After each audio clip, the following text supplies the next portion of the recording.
अस्सलाम वालेकुम। ये हम आज फ्रास्टी फ्रिज की जो है वायरिंग डायग्राम पे बात करेंगे और जो डायरेक्ट कूल फ्रिज है उस पर बात करेंगे। पहले के वो उसमें यहाँ पे फ्रीज़र में ये फ्रास्ट ज़्यादा जो जमा हो जाती है, ये क्यों जमा होती है, उसके साइड इफ़ेक्ट क्या हैं और किस किस किस वजह से क्या इसके नुकसान आते हैं। सबसे पहले ये देखें कि ये जो फ्रिज है, दो किस्म की फ्रिज होती है, नॉन फ्रास्ट और डायरेक्ट कूल, हमारे जो आम इस्तेमाल में आती है। सबसे पहले ये देखते हैं कि इसमें ये फ्रास्ट जो यहाँ पे फ्रीजर में जो है वो किस तरह जमा होती है और क्यों जमा होती है। क्योंकि जब फ्रिज ऑन होती है तो इसके जो अंदर वाला टेम्परेचर है, फ्रीजर का टेम्परेचर है, ये जो यहाँ पे माइनस में होता है, -20। आप मिसाल का -20 ले लें, -20 यहाँ पे टेम्परेचर होता है और यहाँ का जो रेफ्रिजरेटर होता है इसमें प्लस टेम्परेचर होता है, +3 से +1 तक हम इसको सेटल करते हैं। थर्मोस्टेट जो इसमें इसके दरमियान में इसका टेम्परेचर रखता है रेफ्रिजरेटर का। और इसमें ये मसला होता है कि जैसे कि अंदर माइनस में कूलिंग है, बाहर वाला टेम्परेचर जो एम्बिएंट टेम्परेचर है वो 30 टेम्परेचर है,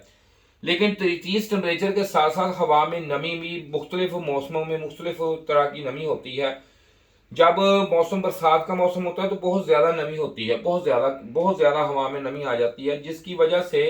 फ्रिजों में आप देखे होंगे बरसात के मौसम में ये जो फ्रिज है इसमें से भाप भी बाहर निकलती है। हालांकि वो भाप बाहर नहीं निकल रही होती, वो ये होता है कि जैसे कि ये नमी वाली वो हवाएं है अंदर दाखिल होती है, उसी वक्त जो हवा में माइनस यहाँ पे डिग्री होती है,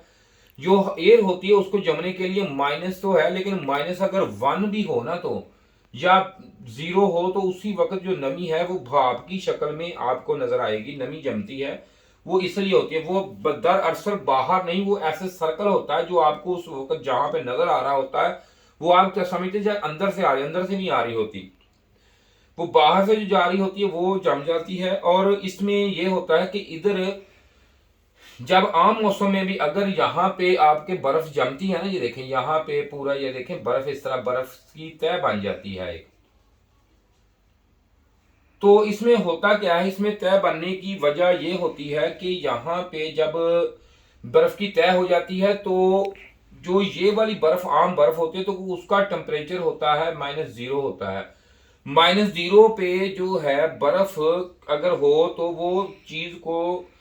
जब जमा नहीं सकती या बर्फ नहीं बना सकती, इसलिए इसमें ये मसला आता है कि यहाँ पे जो बर्फ आती है ना बाहर पे, यहाँ पे उसका टेम्परेचर जो होता है वो अप हो जाता है। जब अप होने की वजह से यहाँ पे जो आप बर्तन यहाँ पे रखते हैं कि उसके ऊपर आते हैं, इसलिए वहां पे कूलिंग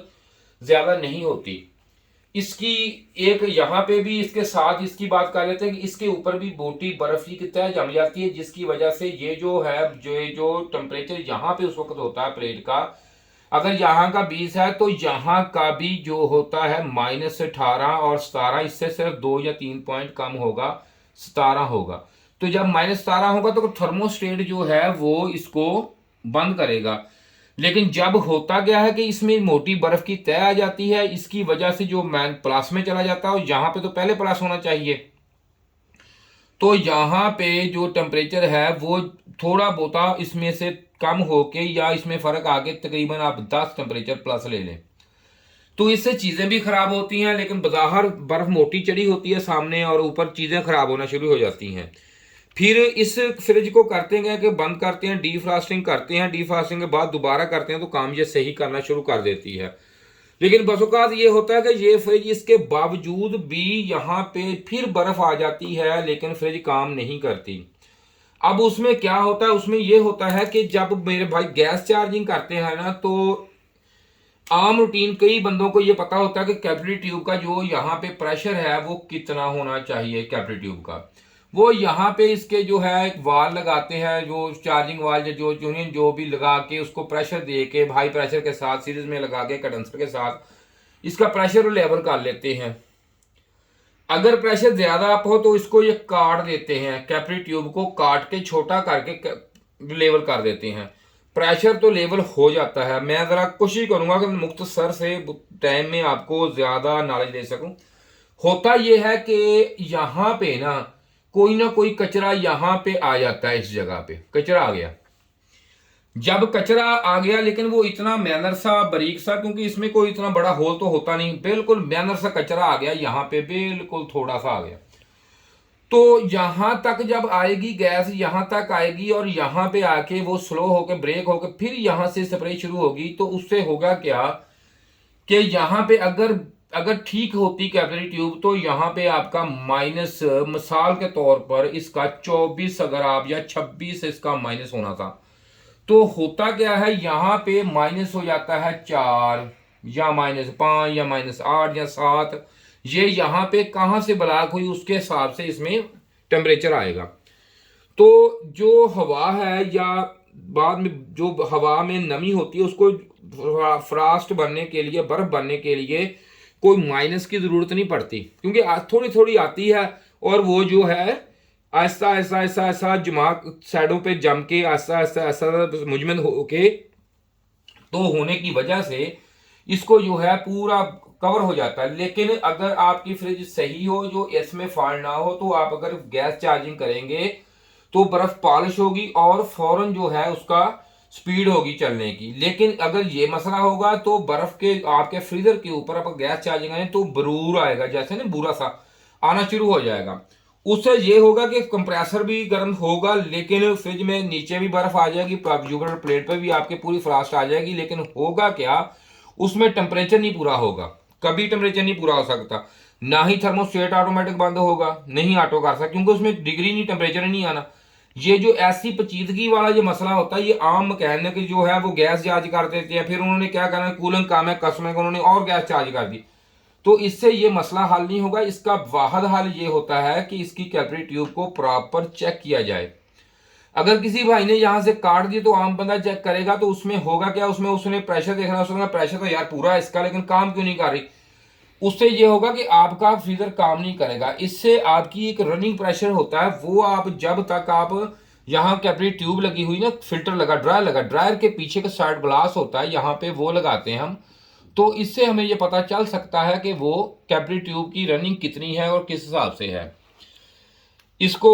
ये तो मैंने इस बात पर अब इस पर कर ली बात, क्योंकि काम तो इसका था, लेकिन इस पर अजाफी ये बात चलो मैंने कहा ये भी कर ले। अब इस तरफ आ जाते हैं, ये वायरिंग भी है और साथ साथ इसका जो सर्कल काम है उस पर भी काम करेंगे।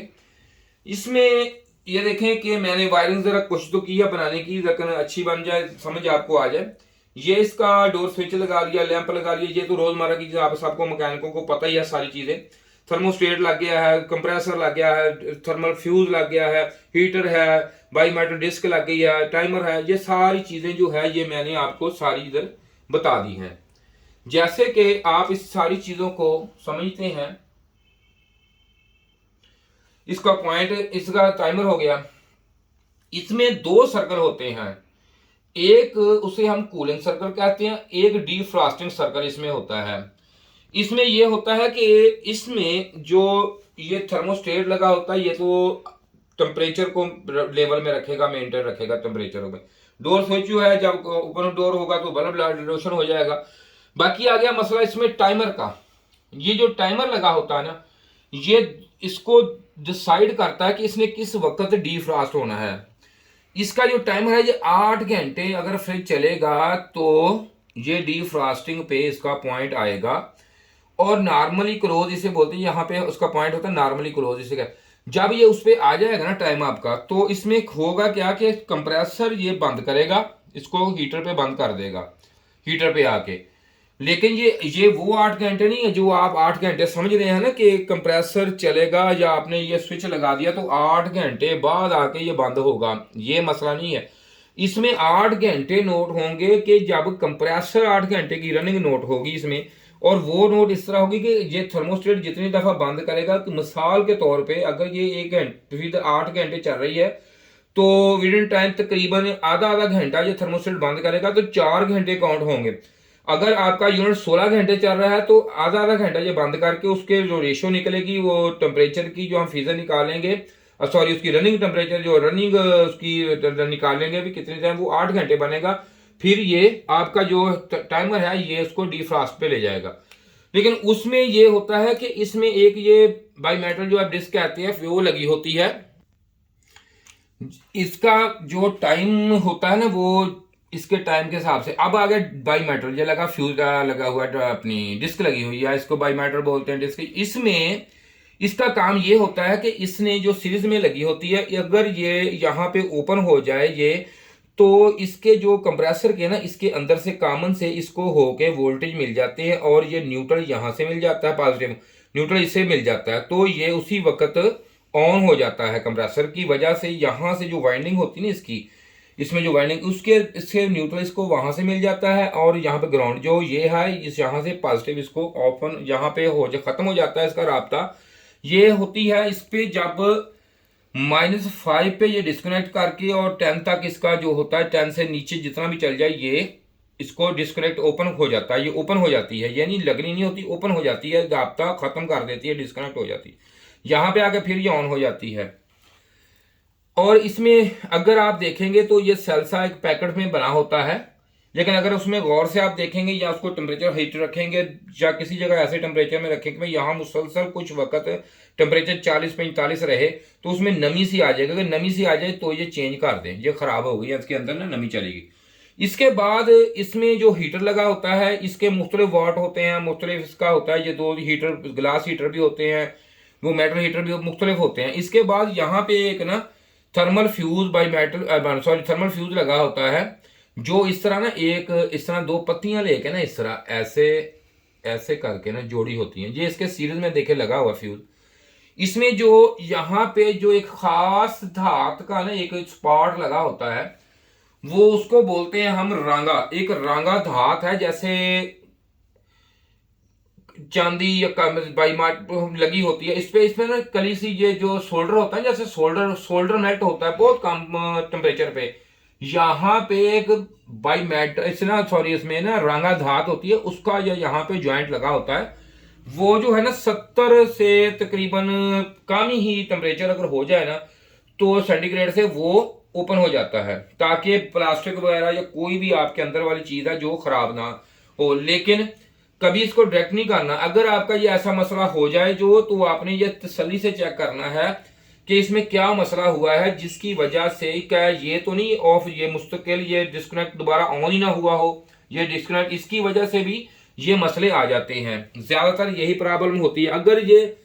अगर ये जो हीटर है इसका पॉइंट बी स्पॉट हो जाए, जो कुछ भी हो जाए, तो तब ये अगर ये यहाँ पे हो तो ये मसला नहीं आएगा। लेकिन इसके मसले आने की यही वजह ज्यादातर होती है, बाई मैटर खराब हो जाती है, जिसकी वजह से ये फ्यूज भी इसका खराब हो जाता है। जब कोई ऐसा मसला हो जाए तो इसे जरूर चेक करें।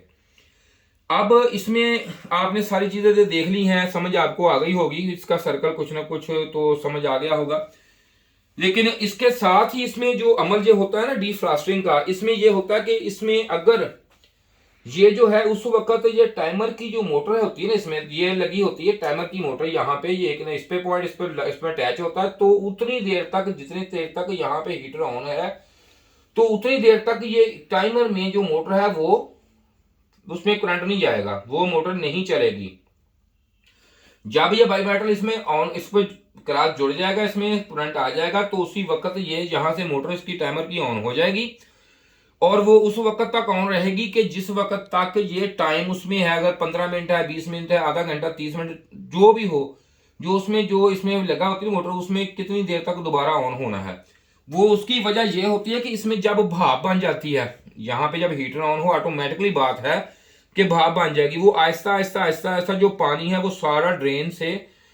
खारिज हो जाएगा, साफ हो जाएगा, पूरा आपका फ्रीजर साफ हो जाएगा, तो उसके बाद ये ऑन होगा। ये सारा अमल होता है इसका, जो मैंने इसमें और इसको आपको मैंने कोशिश किया कि दोनों का मैं आपको बता सकूं। ये आपको उम्मीद है कि समझ आ गई होगी मेरी वीडियो की कुछ ना कुछ। अगर मेरी वीडियो आपको अच्छी लगी है, पसंद आई है, तो हमारे चैनल को सब्सक्राइब जरूर कीजिए, वीडियो को लाइक और शेयर कीजिए। शुक्रिया जी, खुदा हाफिज।